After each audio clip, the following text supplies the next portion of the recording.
this is something that was really encouraging. First, let me just say that there's been a lot of stuff that we've seen from the left that's been bad, and then there's been some good stuff. So Ryan from Breaking Points made an amazing, had an amazing take on all of this. I sent it around, and I thought this was really good, and I was like, man, this is a good take from someone on the left. Now, first, let me just point out something kind of silly, which he points out that is hilarious in a way, and then we're going to talk about the good thing he said. 5. Yeah. Because so this was the piece that probably everybody in the country has seen at this point. This headline: Charlie Kirk was practicing politics the right way. He gets enormous amount of blowback for this piece from obviously from the center left and the left, which is really just saying Charlie Kirk was inviting debate and conversation, right? Which Ezra Klein says don't agree with the guy. Okay. Says so things. Ezra Klein writes this thing in the New York Times, and Ezra gets dragged for saying Charlie Kirk was practicing politics the right way. Ezra Klein's a liberal. Yeah, he writes for the New York Times, and a Jewish guy. And gets completely eviscerated for this. Now play the rest of this. That I find very, very wrong. But the baseline foundational reality is that he was inviting debate and conversation. Right. Hate it or love it. It was nonviolent. Yep. It was speech. Yep. And so then he then had already interviewed Ben Shapiro, because Ben Shapiro was on a book tour. And so that interview was in the can before Charlie Kirk was assassinated. So he published that interview, but also added a kind of preamble response/rebuttal to the criticism he got for the original piece. We can play just a little taste of that here, A4. My reaction, honestly, is it is too little to just say we oppose political violence. In ways that surprised me, given what I thought of Kirk's project. I was and am grieving for Kirk himself. Not because I knew him. I didn't. Not because he was a saint. He wasn't. Not because I agreed with him. No. Most of what he... Pause it. This is the most tamed, like neutral response. Really is. Ever. It's just a human response. Just a human response. Yeah. Right now, this is good. I want to kind of jump ahead because Ryan comes out of this, and this is on the intro of the conversation with Ben Shapiro, which I started watching, by the way. I just want you to see Ryan's response. The consequences for people are very real. We see each other as threats, and to some degree, we are right. And it is somehow also true. It is true at the same time that we will be immeasurably worse off if that is all we are to each other. We are going to have to live here with each other. There will be no fever that breaks. There will be no permanent victory that routs or quiets those who disagree with us. So for this, what I would find to be rather uncontroversial assertion, like we're not going to fight our way out of it. We're not going to our way out of this. We all live in the same country. We're going to have to deal with this either violently or non-violently. And he was dealing with it non-violently, and that's the right way to deal with it. He's got an enormous amount of blowback. I've gotten my own for just agreeing with him. Yes. I was looking at your feed and couldn't believe it's ugly. It's ugly. And so the counter argument that you can probably read in the comment section to this video right now is he was not doing politics the right way. To me, the best point would be whatever his denying the election or whatever, January 6th. Because if you can show that he was actually trying to overturn an election, okay, that's not the right way of doing things. I don't remember him being involved with January 6th. Did he? I think some TPUSA buses came. Yeah, they sent buses for the big Trump speech on the Ellipse. But the Trump speech was not like guaranteed to lead to an insurrection. No, I mean, again, Trump said peacefully march on the Capitol. Whatever you think about, and I have many problems with how Trump handled that. Yes, but exactly. It wasn't like a conspiracy plot by Turning Point. I don't think he was pro-insurrection. But whatever. If you think he was, then okay, fine. That is. I will acknowledge that is absolutely not the right way to do politics, to sack the Capitol because you don't like the election. That's not. I don't associate him with that. Other people have said, well, he says things I think are racist. He says things that are sexist. He says things that are hateful towards LGBT people. He said, my friend Mehdi Hassan should be deported. I'm not okay with that. But it's speech, like that. That is all within speech. And so that is what Ezra means by practicing politics the right way. It does not mean that he has good politics or the right politics or the correct politics or shares your politics. That would be a different thing. There's a willful misreading of it, I think, for the sake of catharsis. So I think this is such a sensible take. And the fact that Ryan is kind of shocked and jarred that people turned against him in his comments on X from the left, to me is the most we've been saying that this, it's not, yes, some of the Nick Funces and the gropers will crash out on me. Some of the folks that are anti-Israel will crash out. I mean, they crash out on me now. How dare you say Candace, blah, blah, blah, blah, blah, right? They'll crash out. But to the vitriol where people are crashing out, not about an idea, but about, hey, this is not okay. in terms of handling this is the part that's interesting to me. Now, again, Ryan's going to go on to say some really good stuff that I think give me hope, but let me let him flesh this out. Ezra probably would have phrased it slightly differently, but maybe not. Like, I don't know. No, he should stand by it 100% because what he was talking about is in the most basic sense, which is that he was on a college campus sending people, and this is one of the coolest things that Charlie Kirk did, is sending people who disagreed with him to the front of the line and talking. And I actually think there are all kinds of criticisms that can be made about doing politics for the algorithm and doing politics for TikTok and doing like that. Those all apply, but that's not what Ezra Klein is talking about. He's talking about the most basic skeletal sense of what Charlie Kirk was known for, which was going to college campuses and debating people and eagerly debating people and doing it with speech. Speech can have violent implications and consequences, but it is speech and it is not violence in and of itself. And that is, I think, an argument that caught fire particularly. It used to be sort of relegated to the fringes, faculty lounges, talking about Foucault and getting into what actually is, like it was very abstract philosophical discussions about what actually is speech and violence. And so here is the way Mike Ringer phrased it, which I really liked, and I think he gave words to something. Is like, hey, the idea that you are not born in the wrong body. Yeah. That God actually made you fearfully and wonderfully made, right? And I'm not just going to entertain your preferred pronouns or your delusion. In the same way, I would never entertain someone that's bulimic telling me they're fat. Yeah. The idea that I'm not going to entertain that allegedly, supposedly causes you to have more self-deletion ideation. So because I don't entertain this, then I'm directly responsible for your self-deletion ideation. Yeah. Therefore, me not affirming you is violence. That's not coming from the right. That's not coming from the right. Yeah, it's awful. Right? That's coming from one side and one side only.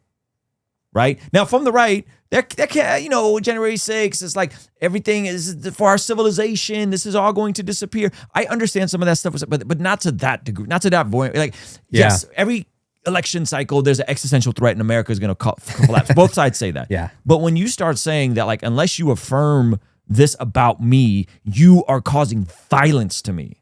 Yeah. That's crazy, dog. That's crazy. Yeah. Also, I'm thinking about this, like, Steven Crowder was doing this on the college campuses way earlier.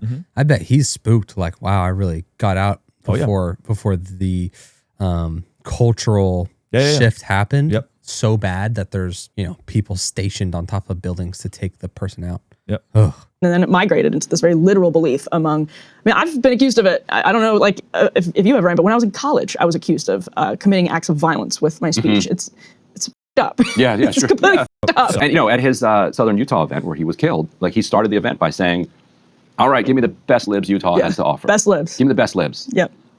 And so then another counter argument is, well, he's there in bad faith. Well, yeah, he's a right-wing person. Like, he's not, yes. And yes, and another argument is that he has these rhetorical tricks that he uses on college students, and where he kind of outmatches them. Okay.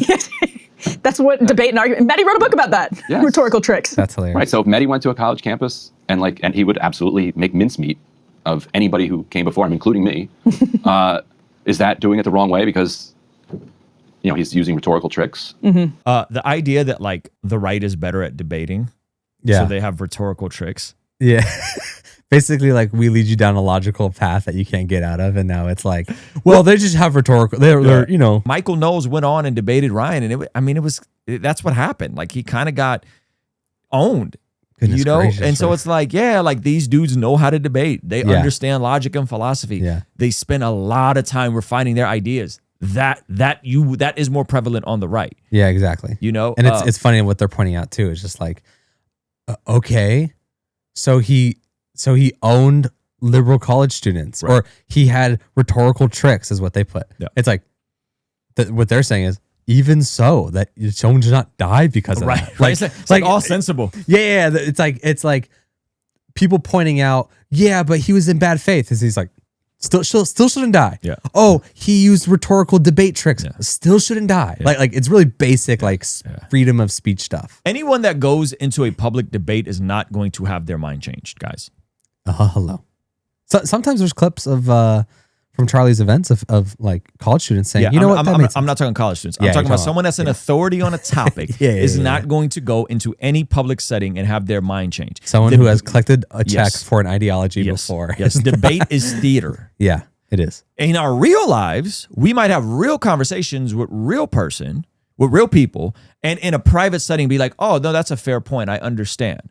Yes. Right? That's different than someone that's publicly doing this. Okay, play this next time. This by far gave me the most amount of hope in this whole conversation. And I had some people saying, why aren't you pointing out these like racist things he said or whatever? This is for a lot of Christians that are struggling with Charlie Kirk because there was some stuff that he said that wasn't the most polite, wasn't the most tone. Some stuff that I think actually he may have been wrong on several things that I was hoping to have a conversation with him about. Listen to. It's sad that first of all, there are Christians in my life that can't even acknowledge the basic facts of this story unless I send them a liberal source. And then there is also Christians in my life that couldn't even acknowledge this, that maybe you shouldn't point to this thing he said that may or may not have been out of context, this thing he said about DEI upon the heels of his death. The fact that it took a pagan, and I'm not saying that's derogatory, but Brian is a pagan. Brian does not know Jesus. The fact that it takes a non-Christian to say this, and then I'm sending this to my Christian friends. Yeah. Hey, here's a liberal non-Christian saying this. To communicate to my fellow Christian friends. To communicate to my fellow, like, why it's probably not ideal to be pointing out that once upon a time Charlie Kirk said, and somehow that some of that's out of context, right? Or he could have been wrong. He could have a bad take, right? It's crazy. So listen to what Ryan says here. Like, because I think in the moment after he's killed. Thank you. If you say, I don't think he should be killed. Thank you. But here's some bad things that I disagree with him over. You are backdoor implicitly justifying to some people that the killing may have been okay. Yeah. Obviously, which is why that's humans. Why that's triggering. Yeah, which is why humans are like, why are you bringing up all this stuff? And like, well, he wasn't a saint. It's like, yeah, and by the way, your nonverbal communication let me just say brutal. This. When that was the first thing that people said about George Floyd, I said the same thing then. Come on, someone just lost their life in front of the whole world. Hey, we may not want to, rage bait, but he was selling cigarettes in front of the liquor store. Well, he had a fake $20 bill. Yeah. Not worthy of an execution. I said the same thing. Yeah. Right. So let's let Ryan cook for a while. This was like, man, finally, Jink from the Young Turks came out. And by the way, I listen to my political opposition because I'm just trying to understand how they think. And this was like, oh man, this is good. Finally, we're hearing this sort of stuff. And again, generally most of the left has been saying good stuff, but this was like, in my opinion, the best take on this. And that's why you have to stop doing that. Now, everybody remembers this on the left when it came to Qasem Soleimani. Remember the assassination of Qasem Soleimani? This is such a weird jump, but yes, I know where you're going with this. I wish Charlie Kirk was here because he would, I think, appreciate this analogy. I'm not saying that he is Qasem Soleimani. No, you are not. But so leading into the Iowa caucuses, Trump assassinated Qasem Soleimani. Again, this is a Trump move. Trump set up a peace deal. He asked Iraq to broker some peace talks with Iran and the IRGC. It's pretty wrong. Which brought Qasem Soleimani, who was the head of the IRGC, the Iranian Revolutionary Guard Corps, brought him to Baghdad. He flies into the civilian airport of Baghdad. He's in a car with his aides, and we drone strike him as he's on the way to these like peace talks. Pretty messed up. Yep. That's a crazy American move right there. That's a crazy American move. Yep. We don't negotiate with terrorists. We said it 20 years ago. We just set traps for them, and we make it act like we're negotiating with them, and then set traps and wipe them out. They should have knew our American ideology from what Bush said 24 years ago. Right. Go ahead. Sound familiar? We did it to Iran several years later. We just did it to Hamas a couple weeks ago. It's the most cowardly thing and counterproductive thing you can do. You put out a peace deal, and then your adversaries gather to consider this peace deal, and then you kill them. Cowardly, disgusting.